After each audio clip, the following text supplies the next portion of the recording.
नमस्कार, मी गणेश तुकाराम शिंदे आपणा सर्वांचं आपले अण्णा या यूट्यूब चॅनलवर स्वागत करत आहे। आज तसं पाहिलं तर मराठी नववर्षाचा पहिला दिवस गुढीपाडवा या निमित्त आपणा सर्वांना आपले अण्णा या यूट्यूब चॅनलतर्फे हार्दिक शुभेच्छा। मराठी कालगणना कधीपासून सुरू झाली याविषयी मतमतांतरे असू शकतील, मात्र इतिहास, पुरातत्व, राजकीय आदीचे अभ्यासक असलेले आमचे स्नेही ॲडव्होकेट राज कुलकर्णी यांनी त्यांच्या फेसबुक पोस्टमध्ये लिहिल्याप्रमाणे गुढीपाडव्याची सुरुवात शाक्य राजानं पैठण येथे केली। त्या राजाला तेथील कुंभार समाजानं सांभाळलं होतं, त्यामुळं गुढीपाडव्याची जी आपण गुढी उभा करतो त्यावर तांब्या किंवा कलश ठेवल्या जातो असं त्यांनी अभ्यासावरून त्यांचं मत मांडलं आहे। मग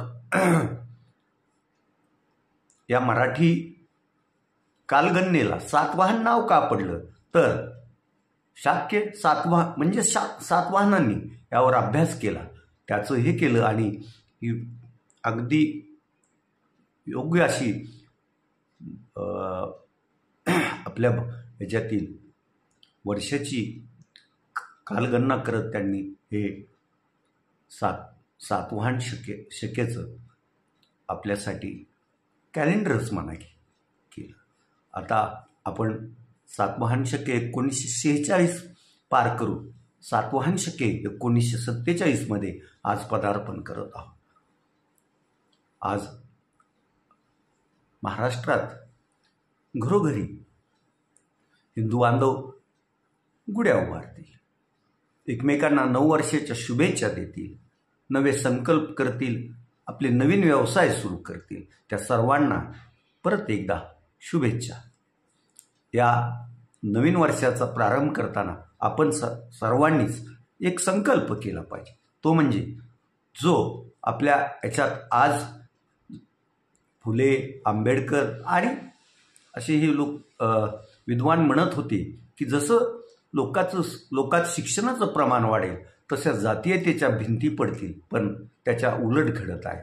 शिक्षणाचं प्रमाण वाढत आहे आणि जातीयतेच्या भिंती पण फार मोठमोठ्या तयार होत आहे।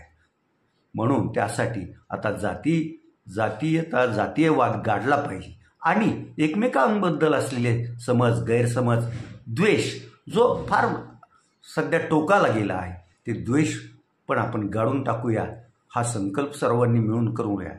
हीच आजच्या नवीन वर्षाची आपल्या अण्णा या यूट्यूब चॅनलकडून आपणा सर्वांकडून अपेक्षा आहे।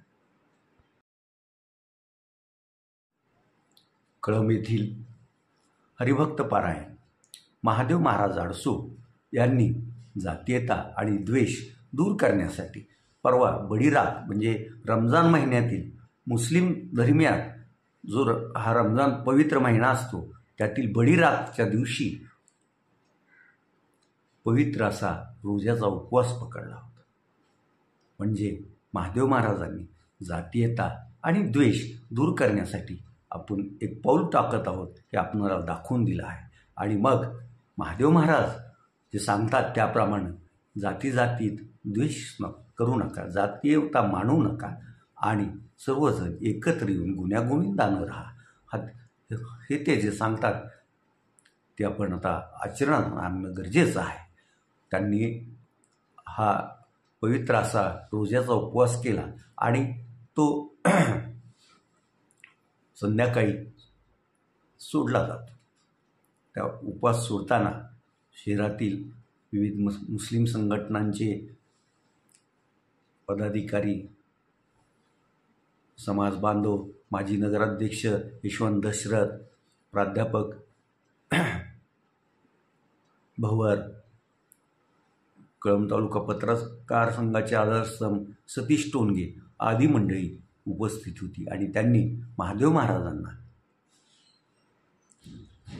घास भरून उपवासाची सांगता केली। महादेव महाराज हे कळंब शहर आणि तालुक्यात आणि जिथं त्यांना बोलावून येईल तिथं जाऊन आपल्या कीर्तनाची सेवा देतात, भजनं गातात. अनाथ बेसहारा मुलांना आपल्याकडं आसरा देऊन त्यांना शिक्षणाचं पण काम ते करत असतात. महादेव महाराजांचं कार्य कौतुकास्पद असंच आहे. ते शहरातील कुठलाही कार्यक्रम असो ते स्वतः जातीने हजर राहतात आणि त्या कार्यक्रमात सहभाग होऊन कार्यक्रमाची शोभा पण वाढवत असतात. आज तुर्तास एवढंच. आपण आपल्या अण्णा हे यूट्यूब चॅनल सबस्क्राईब करा, लाईक करा आणि कमेंट्स पण नोंदवा. धन्यवाद.